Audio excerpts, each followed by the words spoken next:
Oi pessoal, tudo bem? Hoje nós vamos começar um conteúdo novo sobre as evidências da evolução e as suas grandes conquistas. Como essa matéria é grande, é extensa, eu dividi em duas aulas, beleza? Bora lá? Você já deve ter se perguntado se aquela história de que nós, seres humanos, somos descendentes dos macacos, se ela é verdade ou não. Bom, para a ciência, e quando eu digo ciência para os cientistas e toda essa comunidade, para eles, nós somos descendentes sim dos macacos. Porém, não é esse raciocínio aqui, essa forma linear que a gente está acostumada a ver e a ouvir, que é a forma correta de interpretar isso, certo? A gente não é descendente direto do macaco, ou seja, do macaco surgiu uma espécie, que surgiu outra, que surgiu outra, que surgiu outra, que surgiu o Homo sapiens. Não foi tão simples assim esse processo. Esse processo é um pouco mais complexo, envolveu várias outras espécies e outros processos de seleção natural. Para entender esse processo, a gente tem que voltar 7 milhões de anos atrás. Nessa época, surgiu uma espécie chamada de Sahelanthropus tacadensis. Essa espécie foi a primeira que surgiu depois da separação da linhagem humana e dos primatas. Tá? Então, essa espécie é a mais antiga que se tem conhecimento e que está relacionada com a evolução humana. Depois dessa espécie, a gente dá um salto na história para 4 milhões de anos atrás. E aí a gente vai ver uma espécie chamada de Australopithecus afarensis, que é essa aí que está marcada entre parênteses de Lucy. Tá? Por que Lucy? Porque algumas décadas atrás encontraram um fóssil que era pertencente a essa espécie Australopithecus afarensis e deram o nome para esse fóssil de Lucy, tá? Porque na época, enquanto eles acharam esse fóssil, eles estavam escutando uma música chamada Lucy in the Sky with Diamonds dos Beatles, por isso o nome. Bom, essa espécie, Australopithecus afarensis, é o fóssil mais famoso do mundo, tá? E ela foi encontrada na Etiópia. Ela foi considerada o mais antigo humano primitivo já encontrado. E ela está mais relacionada aos humanos modernos do que aos macacos. Por quê? Ela andava em duas pernas, o que caracteriza ser mais próximo dos homens modernos do que dos macacos. Porém, ela tinha braços curvados e mais longos do que as pernas, indicando que ela escalava árvores, característica ainda pertencente aos macacos, certo? Essa descoberta de Lucy na Etiópia, ou seja, no continente africano, nos mostra que foi nesse continente que nasceu a humanidade. Depois, a gente dá um salto para 2 milhões de anos atrás, e a gente vai ver aqui a espécie Homo habilis, que esse nome quer dizer homem habilidoso. Homem habilidoso por quê? Porque essa espécie ela conseguiu confeccionar e utilizar diversas ferramentas. E dentre todas essas espécies aí que vocês estão vendo, relacionadas ao gênero Homo, essa é uma das mais antigas e menos parecida com nós, humanos atuais. Por quê? Porque eles possuíam braços e antebraços mais longos, ainda adaptados à escalada, assim como as suas pernas, tá? Depois desse Homo habilis, surgiram várias espécies pertencentes a esse gênero Homo, tá? Então veio o Homo rudolfensis, o Homo erectus, o Homo naledi, o Homo floresiensis, o Homo neanderthalis, dentre outros, tá? Nós pertencemos à espécie Homo sapiens, beleza? A nossa diferença está relacionado com o tamanho do nosso crânio, com a nossa consciência, com o tamanho do nosso cérebro, com a nossa postura ereta e o tamanho dos nossos braços e antebraços. Então, essas características nos distinguem das demais espécies pertencentes ao gênero Homo. Beleza? Então, assim, a gente vê que o processo, desde lá do ancestral comum entre o homem e o primata, até chegar na nossa espécie, o Homo sapiens, ou popularmente conhecido como homem moderno, surgiram várias espécies, mas não foi uma coisa de forma linear. Foi como se fossem ramificações de uma árvore, tá? Por isso que aquele pensamento, aquela imagem que eu mostrei antes, como se fosse uma fileirinha, aquilo lá não é a forma correta de entender como que de um primata a gente chegou até a nossa espécie, tá? Aquela forma é uma forma errada, equivocada de compreender todo esse processo que é muito mais complexo do que aquela simples imagem linear, beleza?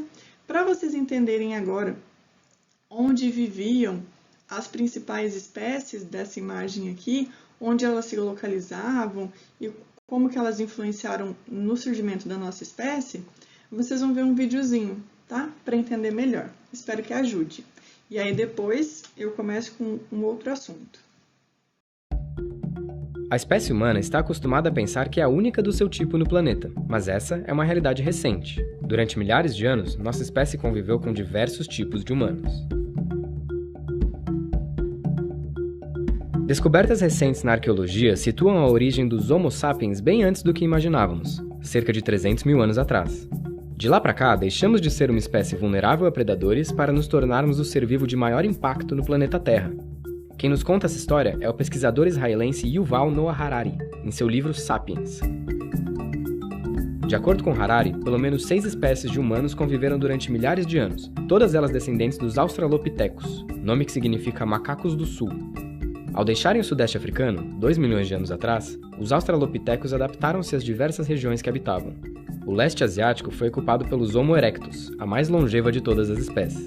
Eles viveram por cerca de 2 milhões de anos.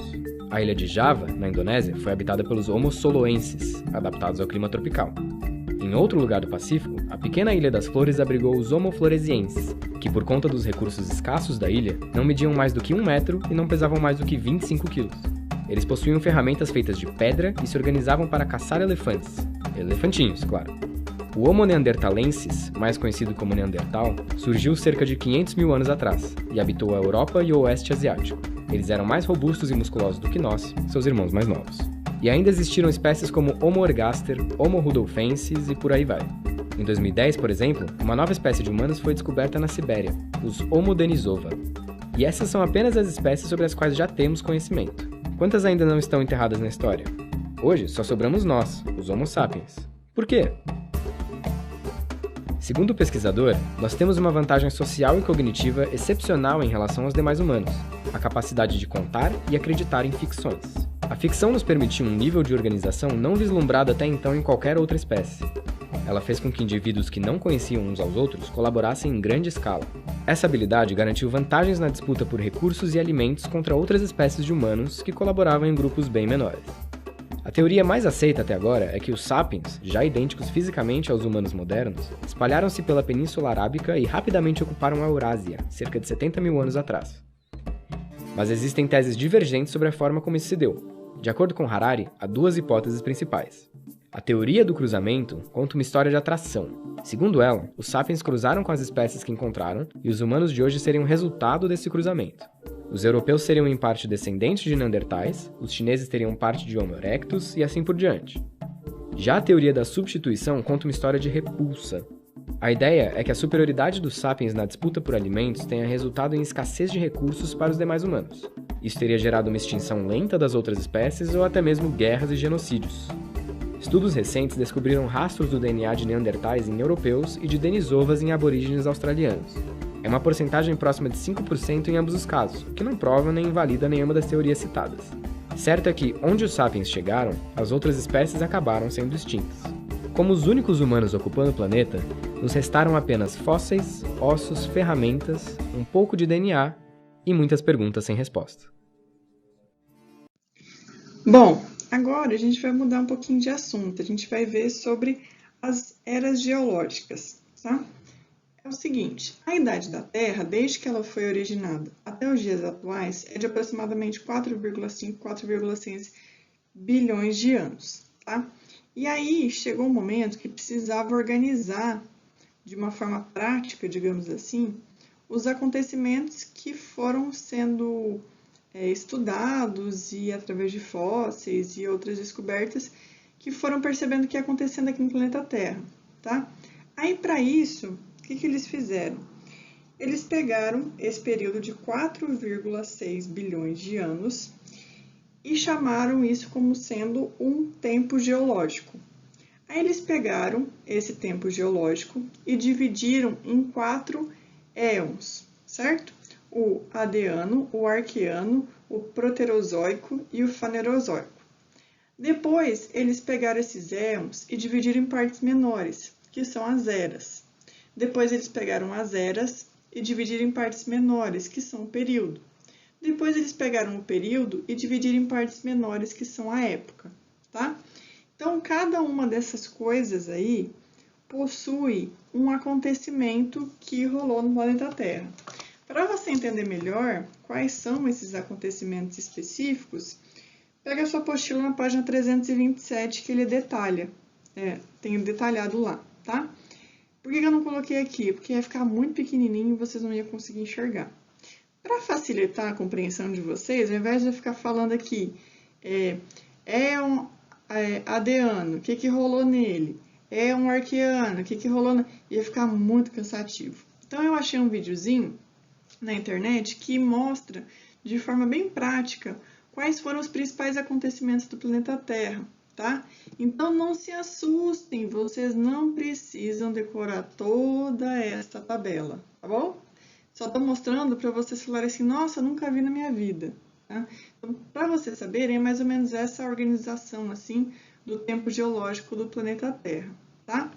Mas é legal vocês saberem alguns principais acontecimentos, por exemplo, quando que ocorreu a extinção dos dinossauros, ou em qual época que teve o surgimento dos mamíferos gigantes, né?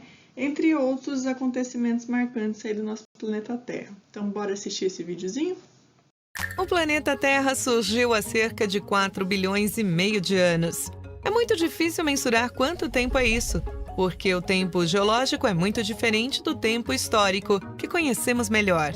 O tempo histórico se refere à existência do homem, que surgiu apenas alguns milênios atrás.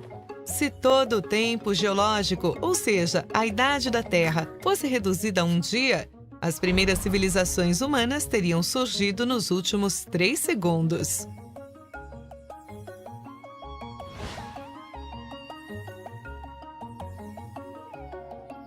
O tempo geológico é dividido em éons, que são divididos em eras, que se dividem em períodos. Há cerca de 4 bilhões e meio de anos atrás, a Terra surgia. No primeiro éon, Adeano, o planeta era uma esfera de magma em ebulição. Por isso o nome Adiano, que vem de Hades, que significa inferno. O éon Arqueano tem início com a formação das primeiras rochas depois de um processo de resfriamento da Terra. Neste éon, surgiram as primeiras cianobactérias, que começaram a oxigenar os oceanos. Depois veio o éon Proterozoico, quando este oxigênio começou a reagir com o ferro que havia no oceano. Assim se formaram os grandes depósitos minerais de ferro que são explorados por nós hoje. Só no fim do Proterozoico surgiram os primeiros seres pluricelulares. Estes 3 primeiros éons são chamados de pré-cambrianos e representam 88% de toda a existência da Terra. No nosso dia, duraria até 8 da noite. O próximo éon Fanerozoico perdura até os dias de hoje, dividido em eras Paleozoica, Mesozoica e Cenozoica, que se dividem em vários períodos. O primeiro período da era Paleozoica é o Cambriano, marcado pela explosão cambriana, uma grande diversificação dos seres vivos que eram restritos ao ambiente marinho. Os fósseis mais abundantes deste período são os trilobitas, um dos primeiros animais a possuir olhos e uma carapaça rígida. No Ordoviciano surgiram os primeiros peixes, que ainda não possuíam mandíbulas, os agnatas. Só no período Siluriano apareceram peixes com mandíbulas. Evento importante na história evolutiva dos vertebrados. Surgiram também as primeiras plantas vasculares que começaram a povoar o meio terrestre. No Devoniano, surgiram as primeiras florestas e a quantidade de oxigênio na atmosfera aumentou muito. Pequenos insetos e vermes começaram a viver fora dos oceanos. Surgiram os primeiros peixes com pulmões, que deram origem ao modo de vida anfíbio. No Carbonífero, predominavam grandes florestas alagadas com samambaias gigantes, ambiente propício ao desenvolvimento dos anfíbios e insetos. Alguns insetos desenvolveram asas, sendo os primeiros seres a voar. O período tem esse nome devido à decomposição da grande quantidade de matéria orgânica, que originou depósitos de carvão mineral explorados por nós hoje. Os primeiros répteis apareceram no final do período, primeiros animais a botarem ovos, o que prova que o ovo veio muito antes da galinha. No Permiano, o clima da Terra ficou mais árido. No final do período aconteceu a maior extinção em massa da história da Terra. 96% das espécies desapareceram. No primeiro período da Era Mesozoica, o Triássico, surgiram os primeiros dinossauros e primeiros mamíferos de pequeno porte. O Jurássico foi o período do apogeu dos dinossauros, dos grandes saurópodes e dos pterossauros, répteis voadores. Surgiu também a primeira ave. No Cretáceo surgiram as primeiras plantas com flores, que contribuíram para o surgimento de animais como borboletas e abelhas. No final do Cretáceo, houve a extinção dos dinossauros, causada pelo impacto de um asteroide de 10 quilômetros de diâmetro com a Terra. A extinção dos répteis gigantes possibilitou, então, o desenvolvimento dos mamíferos. Na era em que vivemos, a Cenozoica, começa com o período Paleógeno, quando surgiram as primeiras baleias, aves modernas e primatas. Atividades geológicas deram origem a algumas das principais cordilheiras atuais, como o Himalaia, os Alpes e os Andes. No período Neógeno, a fauna passou a ser dominada pelos mamíferos, que se diversificaram e desenvolveram seu tamanho. Surgiram os primeiros hominídeos. No último e atual período, o Quaternário, o homem evoluiu até o estado atual. Começou a andar com 2 pernas. O cérebro ficou maior. Dominou as ferramentas de pedra. Ampliou sua distribuição geográfica. Dominou o fogo. Dominou a agricultura e a população mundial começou a aumentar. Aqui estamos, mas a história da Terra não acabou.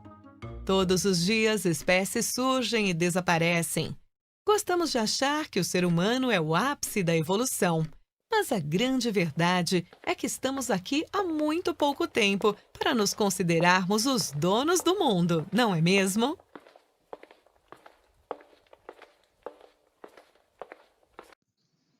Bom, galera, agora que vocês já estão sabendo tudo sobre a evolução da espécie humana e sobre eras geológicas, bora fazer os exercícios, beleza? Qualquer dúvida me chama, essa aula era curtinha mesmo. Se cuida. Tchau, tchau.